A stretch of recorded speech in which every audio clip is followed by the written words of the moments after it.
Hola, ¿qué tal? Yo soy Héctor Estrada Medina, doctor en Ciencias del Suelo y Agua, y a través de esta serie de 6 videos vamos a hablar acerca de la química del suelo. Acompáñenme.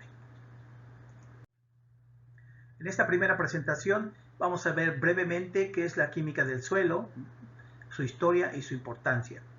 Vamos a ver también cómo los componentes del suelo determinan la química del suelo y cuáles son las propiedades químicas del suelo más relevantes. Para comenzar, la química del suelo es una rama de las ciencias del suelo que estudia los componentes químicos que hay en el suelo, sus interacciones entre sí con el entorno y cómo estas interacciones afectan la disponibilidad de nutrientes. Una breve historia. Hace muchos años, por ahí del 500 a.C., los griegos y romanos creían que todo lo que había en la Tierra estaba conformado por 4 elementos: tierra, aire, fuego y agua. No fue sino hasta el siglo XVII que ese paradigma empezó a transformarse. Primero, el químico Robert Boyle publicó un libro que se llamó El químico escéptico, en donde él por primera vez ya distinguía el término química de otro término que existía, que era la alquimia. En aquel entonces había alquimistas, no había químicos. En 1789, Antoine Lavoisier rechazó la teoría de los 4 elementos y a partir de ahí fue que se empezó ya a conocer más de la química, los elementos y los compuestos, y no sustancias como le llamaban antes. Antoine Lavoisier publicó una lista de 33 elementos por primera vez. Y en 1840, Justus von Liebig publica un libro que se llamó Química y su aplicación a la agricultura y fisiología, donde ya relacionaba todos estos elementos con la nutrición de las plantas. En 1869, Dmitri Mendeleev publicó la tabla periódica, pero no fue sino hasta inicios del siglo XX cuando el uso de los fertilizantes sintéticos se consiguió y empezó la revolución verde, cuando quizás la química agrícola fue cuando empezó a tener más auge. Del lado derecho tenemos la ley del mínimo de Justus von Liebig. Él proponía, a manera de ejemplo, ponía un cubo con agua, en donde el agua que estaba contenida en el cubo era el rendimiento de un cultivo, y cada una de las tablas de madera con las que estaba conformado el cubo era una condición del suelo o un nutriente. En cuanto más larga estuviera la tabla, menos limitante era el nutriente, y entre más baja estuviera la tabla, pues dejaba salir agua, es decir, limitaba el rendimiento. ¿Cuál es la importancia de la química del suelo? Bueno, pues quizás a partir de la Revolución Verde empezó a tener mucho auge el estudio de los elementos y compuestos y cómo interaccionan con el suelo por el uso de los fertilizantes que ya había yo comentado.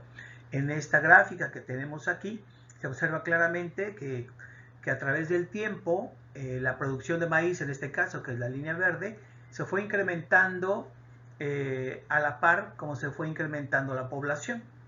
Y esto fue gracias a los fertilizantes. Sin fertilizantes no podríamos sostener la población mundial que tenemos en este momento.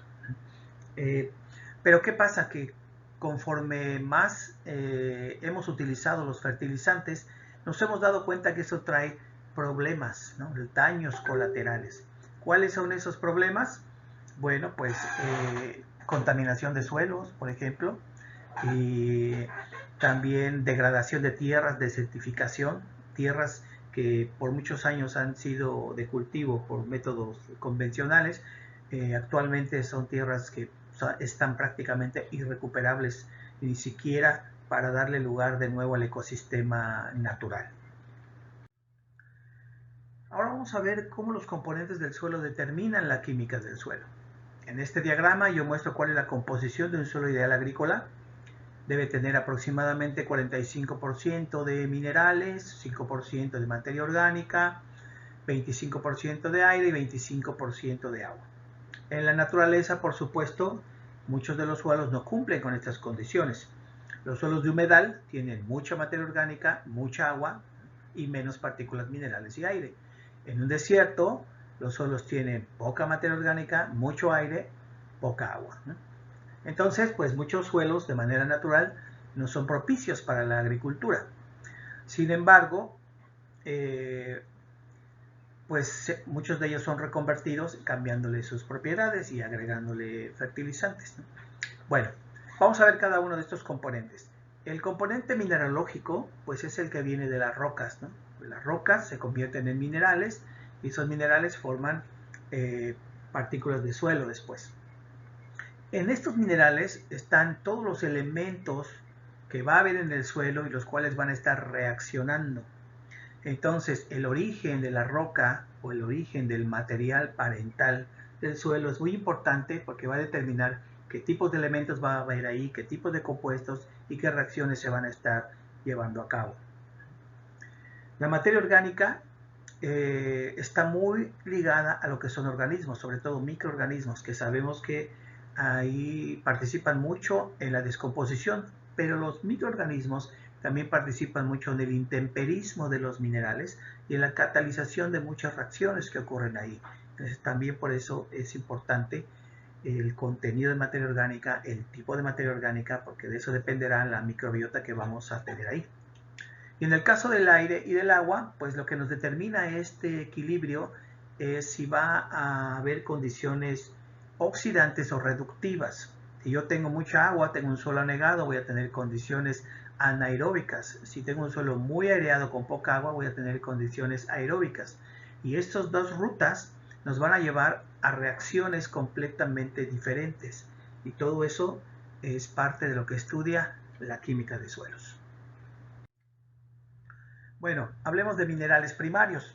Los minerales primarios, que son aquellos que se cristalizan durante la formación de las rocas, pues están compuestos de los elementos principales de la corteza terrestre, que esos son principalmente silicio y oxígeno.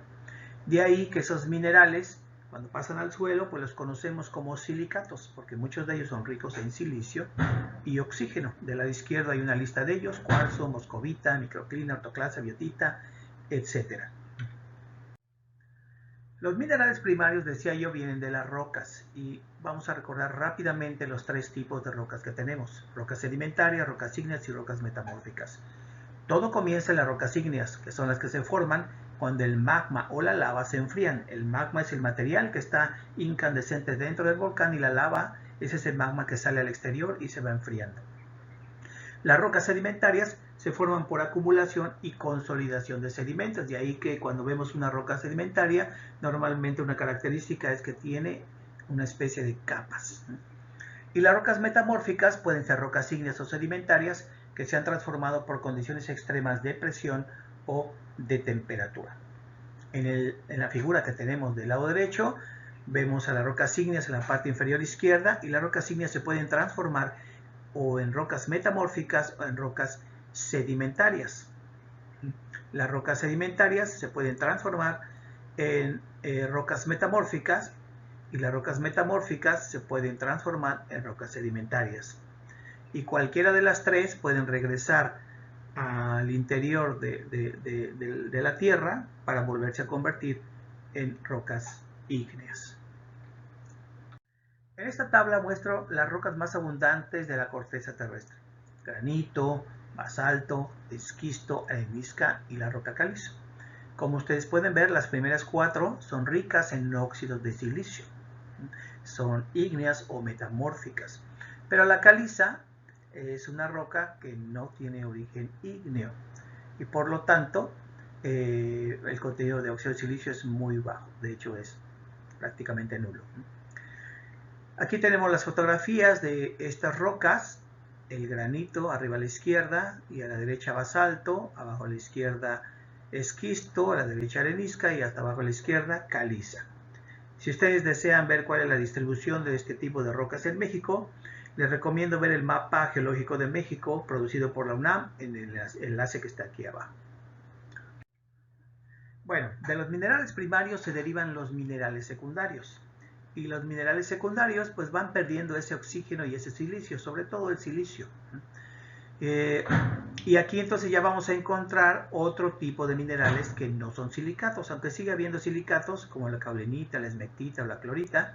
Empezamos a ver otro tipo de minerales diferentes, como los óxidos e hidróxidos de hierro, la dolomita, la calcita o el yeso.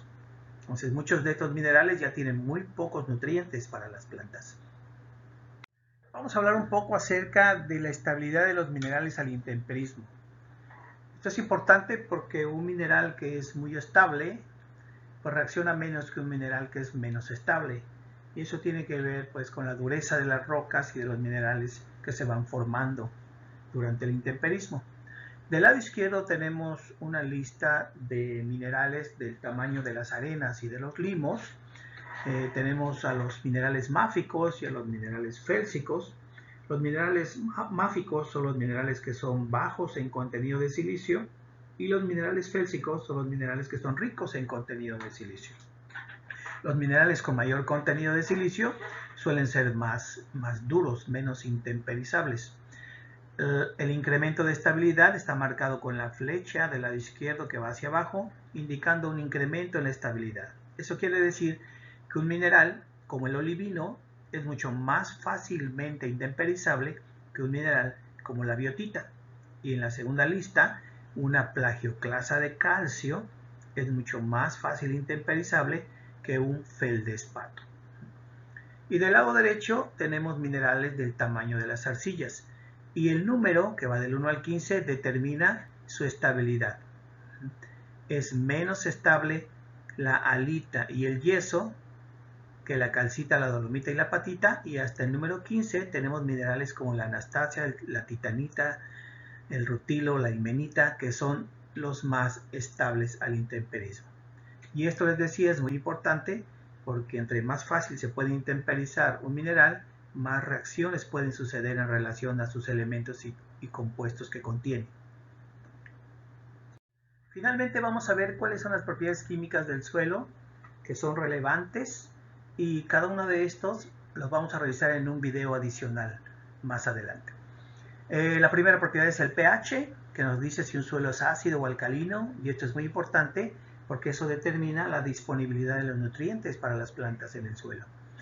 Propiedad número 2, potencial redox, que nos habla de las condiciones de oxidación o reducción en el suelo, y esto nos indica, por ejemplo, condiciones de anaerobiosis o aerobiosis. Tres propiedades importantes son la conductividad eléctrica, porcentaje de sodio intercambiable y la relación de absorción de sodio, que junto con el pH nos pueden ayudar a identificar la cantidad de sales y el tipo de sales presentes en un suelo. Una cuarta propiedad pues, son los nutrientes. Conocemos que hay macro y micronutrientes y eso determina la fertilidad química del suelo, pero también hay otros elementos presentes que no necesariamente son nutrientes y que pueden llegar a ser tóxicos. Y finalmente la capacidad de intercambio de cationes, que son cationes y aniones que están presentes en el suelo y que pueden intercambiarse entre partículas o con las raíces de las plantas. Y eso nos habla también del potencial de fertilidad química que puede llegar a tener el suelo. En resumen, la química de suelos se encarga de estudiar las reacciones que ocurren en el suelo. Nos facilita entender la fertilidad química de los suelos. Nos permite comprender el potencial de fertilidad y nos ayuda a identificar y solucionar problemas con elementos tóxicos. Algunos tips de lo que aprendimos hoy para aplicar en campo. Si ustedes ven suelos o capas de suelo de textura fina, pueden inferir que ahí dominan los minerales secundarios. Si por el contrario ustedes ven suelos o capas de suelo de textura arenosa, entonces pueden inferir que ahí dominan los minerales primarios. Por otro lado, en suelos o capas de suelo de color claro, suelen dominar los minerales ricos en silicio. Algunas excepciones son el calcio y el yeso. En los suelos o capas de suelo de color oscuro suelen dominar los minerales pobres en silicio, siempre y cuando no haya materia orgánica, manganeso o magnetita determinando el color del suelo. Y con esto llegamos al final del primer video. Estén pendientes de los siguientes videos. Gracias.